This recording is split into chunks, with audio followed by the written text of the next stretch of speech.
திருச்செந்தூர் சுப்பிரமணிய சுவாமி கோவில் அருகே நோ பார்க்கிங்கில் நிறுத்தப்பட்ட 100க்கும் மேற்பட்ட வாகனங்களுக்கு போக்குவரத்து போலீசார் அதிரடியாக அபராதம் விதித்த சம்பவம் பரபரப்பை ஏற்படுத்தியுள்ளது. இயேசு கிறிஸ்து உயிர்த்தெழுதலை நினைவுகூரும் விதமாக புனித அமளி அன்னை ஆலயத்தில் ஈஸ்டர் பெருவிழாவில் திரளான கிறிஸ்தவர்கள் பங்கேற்று பிரார்த்தனை. திருச்செந்தூர் சுப்பிரமணிய சுவாமி கோவில் அருகே நோ பார்க்கிங்கில் நிறுத்தப்பட்ட 100க்கும் மேற்பட்ட வாகனங்களுக்கு போக்குவரத்து போலீசார் அதிரடியாக அபராதம் விதித்த சம்பவம் பரபரப்பை ஏற்படுத்தியுள்ளது. தொடர் விடுமுறையால் திருச்செந்தூர் அருள்மிகு சுப்பிரமணிய சுவாமி கோயிலில் தமிழகத்தின் பல்வேறு பகுதியில் இருந்து ஏராளமான பக்தர்கள் சுவாமி தரிசனம் செய்து வருகின்றனர். 1000க்கும் மேற்பட்ட வாகனங்கள் திருச்செந்தூர் நகர் பகுதியில் ஆங்காங்கே நிறுத்தப்பட்டுள்ளது. மேலும் கோயில் அருகே உள்ள டிபி ரோடு, சரவண பொய்கை சாலையில் நோ பார்க்கிங் பகுதிகளில் போக்குவரத்து போலீசார் உரிய அறிவிப்பு பலகை வைத்திருந்தும் ஒலிபெருக்கி மூலம் எச்சரிக்கை விடுத்தும் வாகனங்கள் நிறுத்தப்படுவதால் போக்குவரத்து நெரிசல் ஏற்பட்டு அவசர தேவைக்கு ஆம்புலன்ஸ் செல்ல முடியாத நிலையில் ஏற்பட்டுள்ளது. இது குறித்து புகார் எழுத்த நிலையில் நோ பார்க்கிங் பகுதிகளில் நிறுத்தப்பட்ட 100க்கும் மேற்பட்ட கார்கள் மற்றும் சுற்றுலா வாகனங்களுக்கு திருச்செந்தூர் போக்குவரத்து போலீசார் அதிரடியாக ஆன்லைன் மூலம் ரூபாய் 500 முதல் ரூபாய் 2000 வரை அபராதம் விதித்து அதற்கான ரசீதை காரின் முன்பக்க கண்ணாடியில் வைத்து சென்றனர். இந்த அதிரடி செயல் பொதுமக்களிடையே வரவேற்பை பெற்றுள்ளது. மேலும் ஒரே நாளில் 100க்கும் மேற்பட்ட வாகனங்களுக்கு அபராத தொகை விதித்த சம்பவம் பெரும் பரபரப்பை ஏற்படுத்தி உள்ளது. மேலும் இதுபோல் தொடர்ந்து நிறுத்தப்படும் வாகனங்கள் பறிமுதல் செய்யப்பட்டு உரிய நடவடிக்கை எடுக்கப்படும் என போக்குவரத்து போலீசார் எச்சரித்தனர்.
இயேசு கிறிஸ்து உயிர்த்தெழுதலை நினைவுகூரும் விதமாக புனித அமளி அன்னை ஆலயத்தில் ஈஸ்டர் பெருவிழாவில் திரளான கிறிஸ்தவர்கள் பங்கேற்று பிரார்த்தனை. இயேசு கிறிஸ்து 40 நாட்கள் தவக்காலம் முடிந்து உலகம் முழுவதும் இன்று கிறிஸ்தவ பெருமக்களால் கொண்டாடப்படும் ஈஸ்டர் பெருவிழாவை அனைத்து கிறிஸ்தவ தேவாலயத்தில் கோலாகலமாக வெகு விமர்சையாக கொண்டாடி வருகின்றனர். அந்த வகையில் திருச்செந்தூரில் உள்ள புனித ஆரோக்கிய அமளி அன்னை ஆலயத்தில் இன்று நள்ளிரவில் நடைபெற்ற ஈஸ்டர் பெருவிழா திருப்பலி பூஜை ஆலய பங்குத்தந்தை வில்லியம் சந்தானம் தலைமையில் சிறப்பான முறையில் ஈஸ்டர் பெருவிழா ஜெப பாடலுடன் கூடிய திருப்பலி பூஜையை நடத்தினார்கள். அதனைத் தொடர்ந்து பெருவிழாவில் திரளான கிறிஸ்தவர்கள் புதிய புத்தாடைகளை அணிந்து கொண்டு ஒருவருக்கு ஒருவர் ஈஸ்டர் பெருவிழா நல்வாழ்த்துக்களை தெரிவித்துக் கொண்டனர். பிறகு பெருவிழாவினை தொடர்ந்து தேவாலயத்தில் நள்ளிரவில் மிக பிரம்மாண்டமாக அமைக்கப்பட்டிருந்த மலையின் உள்ளே இயேசு கிறிஸ்து உயிர்த்தெழுதல் நிகழ்வை மிக சிறப்பாக தத்ரூபமாக இயேசு கிறிஸ்து கிறிஸ்தவ பெருமக்களுக்கு காட்சியளித்தார். இந்த ஈஸ்டர் பெருவிழாவில் அமளிபுரம் சுற்றியுள்ள பல்வேறு பகுதியில் இருந்து சுமார் 1000க்கும் மேற்பட்ட கிறிஸ்தவர்கள் கலந்து கொண்டனர். ஏனெனில் அவர் நல்லவர், என்றென்றும் உள்ளது அவரது இரக்கத்தார் சாற்றுவார்களாக. அல்லேலூயா, அல்லேலூயா.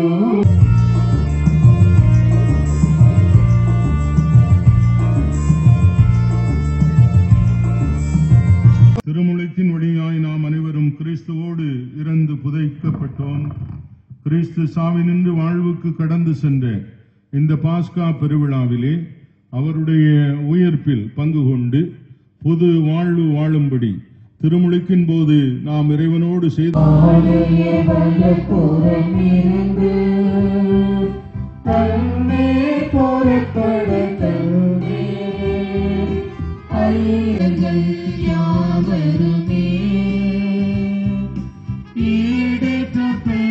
திருச்செந்தூர் வாக்குப்பதிவு இயந்திரம் குறித்து மண்டல அலுவலர்களுக்கான செயல் விளக்க பயிற்சி முகாம் தாசில்தார் அலுவலகத்தில் நடைபெற்றது. தமிழகம் மற்றும் புதுச்சேரியில் நாடாளுமன்ற தேர்தல் வருகின்ற ஏப்ரல் 19ஆம் தேதி ஒரே கட்டமாக நடைபெற உள்ளது. இதனால் தேர்தல் பணிகள் குறித்து தேர்தல் நடத்தும் அலுவலர், மாவட்ட ஆட்சித்தலைவர் கோ. லட்சுமிபதி மூலம் மண்டல அலுவலர்களுக்கான பல்வேறு பயிற்சிகள் அளிக்கப்பட்டு வருகிறது. இதன் ஒரு பகுதியாக திருச்செந்தூர் தாலுகா அலுவலகத்தில் வைத்து வாக்கு இயந்திரம் செயல்பாடுகள் குறித்து பயிற்சி முகாம் நடைபெற்றது. இந்த முகாமிற்கு ஆர்டிஓ சுகுமாரன் தலைமை தாங்கி ஆலோசனைகள் வழங்கினார். இந்நிகழ்ச்சியில் திருச்செந்தூர் தாசில்தார் பாலசுந்தரம், ஆர்டிஓவின் நேர்முக உதவியாளர் கோபாலகிருஷ்ணன், தேர்தல் பிரிவு துணை தாசில்தார் கண்ணன் ஆகியோர் முன்னிலை வகித்தனர். இதில் சட்டமன்ற தொகுதிக்குட்பட்ட ஊராட்சி, ஒன்றிய, வட்டார வளர்ச்சி அலுவலர், வட்டாட்சியர், ஆணையர்கள் மற்றும் பேரூராட்சி அலுவலர் மற்றும் பலர் கலந்து கொண்டனர்.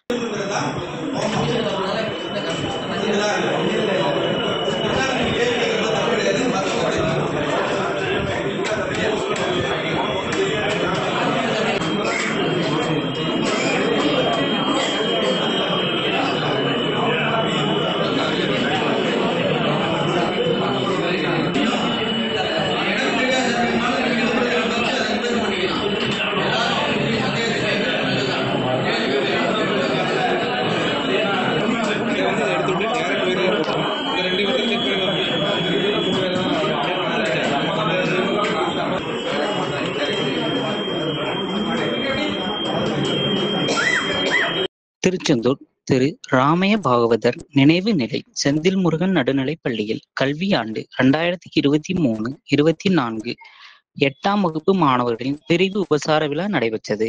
இவ்விழாவை பள்ளி செயலர் சுப்பிரமணியன் அவர்கள் தலைமையேற்று நடத்தினார். மாணவர்கள் இறைவணக்கம் பாடினர்.